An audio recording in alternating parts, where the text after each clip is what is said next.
아침 말씀.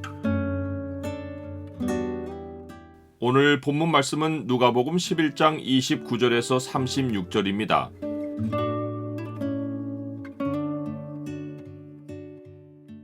주의 부활과 복음이 악한 세대에 보일 표적이다. 오늘 본문을 죄의 창으로 보면 악한 세대에게 보여줄 유일한 표적이 무엇인지가 보입니다. 죄의 창을 보여주는 구절은 11장 29절입니다. 무리가 모였을 때에 예수께서 말씀하시되 이 세대는 악한 세대라 표적을 구하되 요나의 표적밖에는 보일 표적이 없나니. 무리는 예수님이 귀신을 쫓으시는 것을 보고 더러는 귀신의 왕 바알세불을 힘입어 귀신을 쫓아낸다고 하고 더러는 다른 표적을 보이라고 예수님께 요구했습니다. 예수님은 귀신과 관련된 영적 현실을 설명하신 후에 이제는 그들에게 보여줄 표적을 말씀하십니다.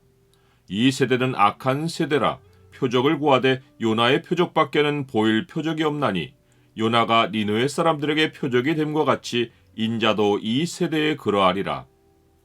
악한 세대란 하나님을 등진 세대를 의미합니다. 이 악한 세대는 예수님 당대만 아니라 이후 모든 세대 세상 사람들입니다. 이들은 하나님의 약속이나 믿음에는 관심이 없고 모든 것을 눈과 귀로 확인합니다. 예수님은 이 악한 세대에게 요나의 표적밖에는 보일 표적이 없다고 하십니다. 요나는 큰 물고기에 삼켜져 죽은 채로 밤낮 사흘 동안 물고기 뱃속에 있다가 살아났습니다. 그가 산의 뿌리까지 내려갔다고 고백한 것이 그가 죽어서 수월로 내려간 것을 의미합니다. 내가 산의 뿌리까지 내려갔사오며 땅이 그 빗장으로 나를 오래도록 막았사오나 나의 하나님 여호와여 주께서 내 생명을 구덩이에서 건지셨나이다. 하나님은 요나를 죽음에서 다시 살리어 니느웨 사람들에게 회개의 메시지를 전하게 하셨습니다. 예수님이 요나의 표적으로 의미하신 바는 자신이 죽었다가 사흘 만에 부활하실 것과 이 세대 사람들에게 회개의 메시지를 전파하시리라는 것입니다. 즉, 이 악한 세대에게 하나님이 보이실 유일한 표적은 부활하신 주님의 복음 메시지입니다. 사람들이 이 메시지를 듣고 돌이키면 구원을 얻고 거부하면 심판이 되는 것입니다. 남방 여왕은 솔로몬의 지혜를 들으려고 땅끝에서 찾아왔는데 이 세대는 솔로몬의 지혜 정도가 아니라 지혜의 근본이신 예수님이 그들을 찾아와서 말씀을 전해도 듣지 않고 거부합니다. 니느웨 사람들은 물고기 뱃속에서 살아난 요나의 전도를 듣고 회개했는데 이 세대는 영광의 형체로 부활하신 예수님의 복음을 듣고도 돌이키지 않습니다. 그림자와 모형을 보고도 돌이킨 자가 있는가 하면 원형을 보고도 완악하게 거부한 세대가 있습니다.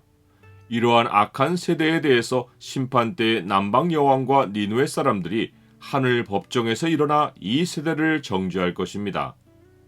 예수님은 요나의 표적을 언급하신 후 등불의 비유로 옮겨가십니다. 요나의 표적이 예수님의 부활과 복음 선포를 상징하듯이 등불도 세상에 와서 각 사람에게 비추는 참 빛이신 예수님과 예수님의 말씀을 상징합니다. 사람이 등불을 켜는 것은 등경 위에 두어서 들어가는 자로 그 빛을 보게 하려 함입니다. 예수님은 우리 몸의 등불은 눈이라고 하십니다. 등불을 켠다는 것은 눈을 뜨는 것입니다. 눈을 뜨는 것은 보기 위함입니다. 등불을 켜서 속에나 말 아래 두는 사람이 없듯이 안 보려고 눈을 뜨는 사람은 없습니다. 그러나 눈이 나쁜 사람은 눈을 뜨고도 보이는 것이 없습니다. 눈을 떠도 몸은 어둠을 더듬듯이 움직입니다. 눈이 성해야만 모든 것을 밝히 보고 온몸이 자유롭게 활동할 수 있습니다. 예수님이 등불의 비유로 전하신 메시지는 악한 세대의 영적인 현실과 하나님 백성의 근본 차이입니다. 예수님은 일전에 이사야의 예언을 인용하여 이렇게 말씀하신 적이 있습니다. 이사야의 예언이 그들에게 이루어졌으니 일렀으되 너희가 듣기는 들어도 깨닫지 못할 것이요 보기는 보아도 알지 못하리라. 이 백성들의 마음이 완악하여져서 그 귀는 듣기에 둔하고 눈은 감았으니 이는 눈으로 보고 귀로 듣고 마음으로 깨달아 돌이켜 내게 고침을 받을까 두려움이라 하였느니라. 이것은 하나님이 일부러 백성들로 말씀을 듣지 못하도록 하신 것이 아니라 그들이 마음을 완악하게 하여 의도적으로 하나님 말씀을 듣고 보기를 거부했다는 것입니다. 나는 하나님 말씀 듣기를 사모합니까? 악한 세대는 예수님의 등불에는 눈을 돌리고 스스로 등불을 켜서 자기 의를 드러냅니다. 그들은 예수님이 자기들의 내면을 비추는 빛이 되시는 것을 거부합니다. 반면에 하나님의 사람은 예수님을 인격적으로 영접하고 주의 말씀의 빛을 마음에 두고 그 빛으로 길 안내를 받아 활동합니다. 예수님을 모신 사람은 예수님의 빛으로 인하여 영혼과 삶이 온전히 밝아집니다. 눈이 악한 세대는 예수님을 죽여서까지 진리의 등불을 감추려 했지만 예수님의 빛은 자기 백성 안에 머물며 그들의 삶을 통해 밖으로 환하게 빛나고 있습니다. 네 온몸이 밝아 조금 더 어두운 데가 없으면 등불의 빛이 너를 비출 때와 같이 온전히 밝으리라 하시니라.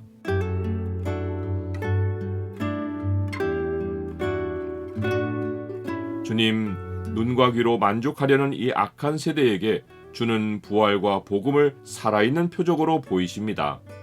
악한 세대를 본받지 말고 제 눈이 항상 주의 빛을 향하고 제 몸이 제 안에 있는 주의 빛을 세상에 비추는 등불이 되게 하옵소서. 예수 그리스도의 이름으로 기도드립니다. 아멘.